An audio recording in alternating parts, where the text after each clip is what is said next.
Hamas के political chief Ismail हानिया के बाद अब हमास का एक जरूरी पिलर आबेद अल जरीरी को मार गिराया गया है। आईडीएफ लगातार गाजा पर हमले कर रहा है। इसराइल और ईरान के बीच होने वाली संभावित जंग के बीच आईडीएफ गाजा में लगातार अपने ऑपरेशन कर रही है। इस दौरान सोमवार को इजरायली सेना ने हानिया के बाद हमास के एक मजबूत स्तंभ आबेद अल जेरी को मार गिराया। आबेद गाजा में आम लोगों तक मानवीय सहायता पहुंचाने में सबसे बड़ा रोड़ा था। आईडीएफ ने अपने बयान में कहा, हमने हमास के एक बड़े आतंकवादी आबेद को मार गिराया है, जो कि गाजा के नागरिकों तक मानवीय सहायता पहुंचने से रोकने का काम करता था। वो हमास की मिलिट्री विंग के मैन्युफैक्चरिंग डिपार्टमेंट में काम करता था और अर्थव्यवस्था मंत्री भी था। इतना ही नहीं, वो हमास द्वारा नियंत्रित बाजारों के प्रबंधन और सामानों की सप्लाई का काम भी करता था।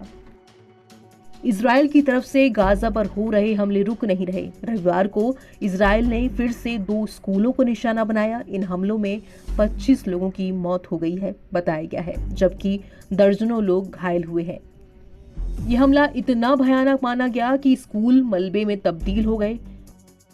रेस्क्यू टीम ने 25 शवों को स्कूल से बाहर निकाला है, जबकि घायलों को आनन फानन में अस्पताल पहुंचाया गया।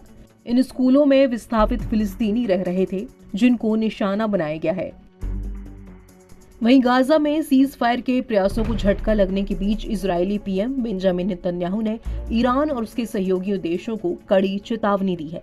अपनी कैबिनेट मीटिंग के दौरान नेतन्याहू ने कहा कि यदि किसी भी मुल्क ने इजरायल को नुकसान पहुंचाने की कोशिश की तो उसे इसकी भारी कीमत चुकानी होगी। वो किसी भी देश के आगे असहाय नहीं है।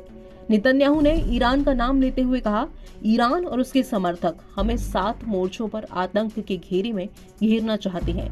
उनकी दिखाई देने वाली आक्रामकता अतृप्त है, लेकिन इजरायल असहाय नहीं है।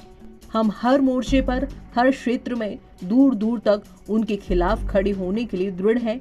जो भी हमारे नागरिकों की हत्या करेगा उसे करारा जवाब दिया जाएगा। तो वहीं स्कूल के हमले पर इजरायली सेना ने भी कबूल किया कि उसने गाजा शहर के 2 स्कूलों में मौजूद सैन्य परिसर पर हमला किया है। शनिवार को भी इजरायल ने उत्तरी गाजा के शेख रडवान में हमामा स्कूल पर हमला किया था, जिसमें 16 लोगों की मौत हुई थी और 21 लोग घायल हुए थे।